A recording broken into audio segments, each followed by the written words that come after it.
The new X1 upgrades on your Praetorians, how good are they, and how much damage will you see yourself saving by doing these upgrades? These questions and more answered. Hey everyone, Derpy here, back with another Battle Pirates video. I'm going to go over the new X1 Praetorian upgrades and tell you how much damage you're actually going to save, so let's get started. This is a quick timeline I have on here. I'm showing you what I'm going to be going over in this video. The important bit is comparing survival, because that's when I'll tell you how much damage you'll actually save at each upgrade level. But everything's really important, but the most important thing is that slide, so wait until I get to there. Okay, here are the upgrade costs for your Praetorian and your Imperator's Praetorian, showing you the build time as well as the kits. Thanks to Wayne from the Forsaken Council, his website linked on screen there, which you can just type in or Google, is what I've used to get the upgrade times for U1 through U3. The X1 upgrades do come from my shipyard, so if you don't have your same buildings upgraded or the same retrofit level, you may not have the exact same results I do, but it's an approximate one showing you about how much time each one takes. Notice that the flagship is more expensive in terms of kits as well as time, but it is pretty close to the regular one. Here is the build that I'm using. Now, this is not a how to build video. I'm not going to be going over every component, but if you're interested where my numbers are coming from, this is what I am using. If you have something like Hyper 30 or Damage Diffusion System instead of the explosive warheads, then yeah, things will be different. Instead of Warhead Reloader, things will be different, but the numbers should still be very, very close.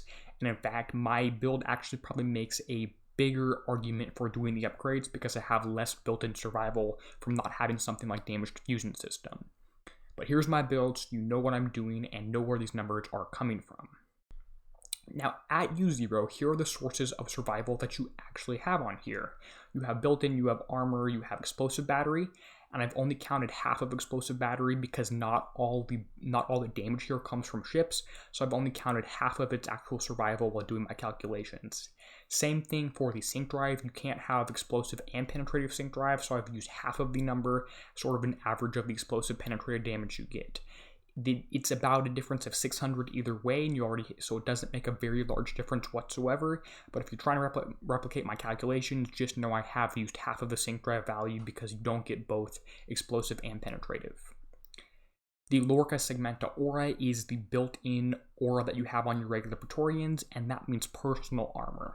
The Tortoise Formation is only active when you have 3 or more enemies nearby, so I've also only used half of that value for my calculations. You can see on the graph on the right, it shows you the percent of incoming damage taken as a function of survival. It shows you that going from 0 to 10,000 will save about 45% of the damage that you actually take, while going from 10,000 to 20,000 will not save nearly that much. It will only save about 20%. This basically means that the more survival you already have, the less each individual survival actually adds. If you want me to make a more detailed video, I'm more than happy to do that. But that's sort of the general concept you need to know. Going from 0 to 1,000 has far more of an effect than going from 20,000 to 21,000. Here is the upgrade at U1 and what it actually gets you. It gets you armor points, which is a very small increase because you already have about 57 million on your hull, which will reduce your repair time, although not by that much. It also increases projectile speed, which is pretty good for countermeasures because you probably have those on every single ship. Overall, U1 is a very meh upgrade and isn't going to help out that much. Here is U2. U2 adds survival, bringing you from about 28,000 at a U0 ship, counting all the auras, armor, specials, etc., to 34,800. If you believe the game, it tells you that your survival increases by 106.25%, meaning you'll live about twice as long. This is not true because you already have survival built in and there are diminishing returns. I will go over what I mean when I talk about the damage that you're actually going to save on each upgrade very soon. U3 is much more interesting. It adds a Vexillium aura on your flagship, which is the Roman sort of standard. If you think about that, you can Google that word. It's kind of fun.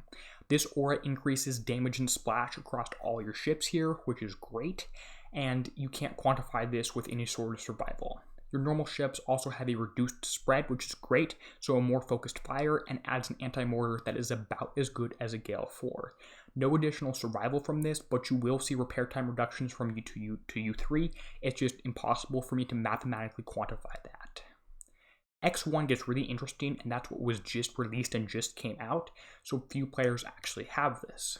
The flagship has an additional aura, the Lorca Excelsior aura, which will add survival to all ships in the fleet, as well as adding rocket critical chance. Additionally, it also adds 20% evade to only the flagship, which, because I already have Guidance Scrambler 3 on there, brings me from 67% to 74%.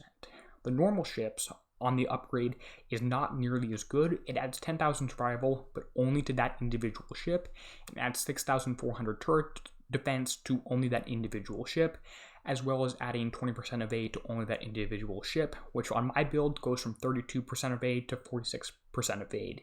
If you have Hyper 30, you're going to go from something like 40% evade to 54% evade, something like that, which is, again, diminishing returns with evade are sort of the same as diminishing returns with survival.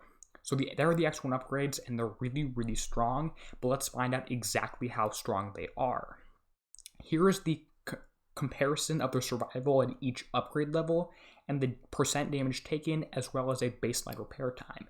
You can see at U0 you have 28,000 survival, and then you take 18.6% of that if you apply it through the formulas for counting damage taken.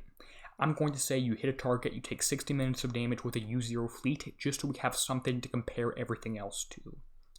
Once you upgrade to U1, you don't add any survival, and you only add armor points, which will reduce your damage by a very small percent, meaning that if you take 60 minutes damage on a target with a U0 fleet, you'll take 58 minutes damage with a U1 fleet, approximately, just accounting for survival. When you jump up to U2, that's where you get the survival boost, bringing your damage taken down to 15.5% versus 18.6% before.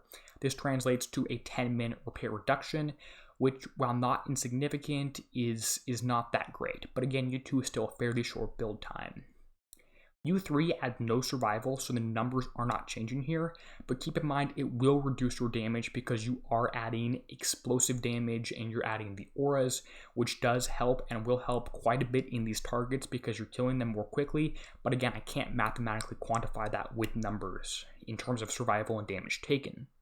X1 here jumps up each individual ship, if you do an entire fleet up to X1, by 20,000 survival, meaning your damage taken will, on your regular Praetorians, will drop from 15.5% down to 10.5%.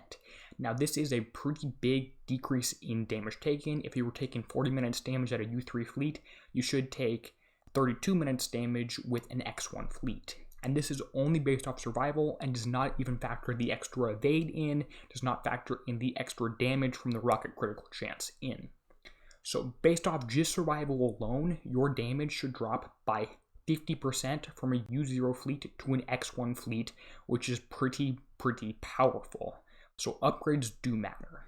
Now, in addition to all the survival that you're getting, here is a real test that I have shown during this current update. I autoed to level 136 with all ships at U3, took 1 hour 50 minutes damage.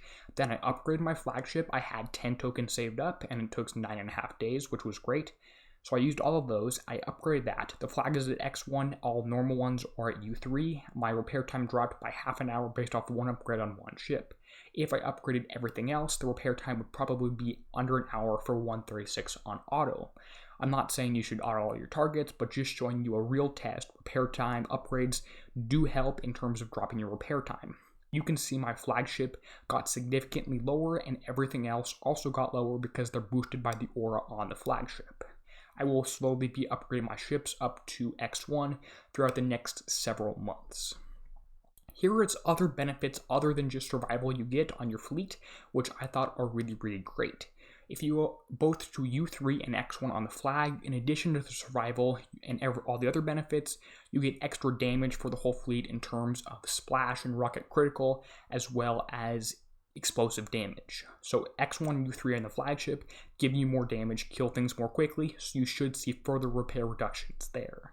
U3 on your normal ships will give you an extra sort of Gale 4 like I mentioned, and X1 on each individual ship adds 20% evade to that each individual ship. So there are other benefits than just survival. Overall, these upgrades are really great. Here's the upgrade path that I'm recommending most people do. First of all, upgrade whenever you can, mostly during raids, because you won't be using your zealot ships, for example. Your shipyard should be free and able to upgrade Praetorians during the raids. And if you happen to finish the Forsaken mission a couple days early and have time, you don't have anything else in your shipyard, you can put in a Praetorian for a day or 2 days at the lower upgrade levels. Notice the flagship upgrades are very, very good and are very powerful, and just doing that will decrease your damage by 30 minutes, at least for me, in that one target. You should be able to get kits for your flagship from pillage, raids, etc. And normal kits are available in the Forsaken mission, so don't bother wasting your pillage points on those. They are available in the Forsaken missions. Also try to get upgrade tokens wherever possible, such as the Tides of March TLC, and pillage wherever you see upgrade tokens. It's a really good idea to get those for the Praetorians until you're near maxed out. I like these a lot. I would not recommend buying an LTO to upgrade everything to X1. I would recommend, but if you want to, you can. I would recommend getting enough tokens throughout TLCs, pillage, etc. to do it slowly over the next few months until we see the next garrison hull, which we have no idea what it will actually look like. So I hope this video helped. If it did and you appreciate the work I put into this, go ahead and leave a like on the video. There are a couple things for you to click on screen now. So I hope this helped, and as always, this is Derpy, signing out, helping you be a better pirate.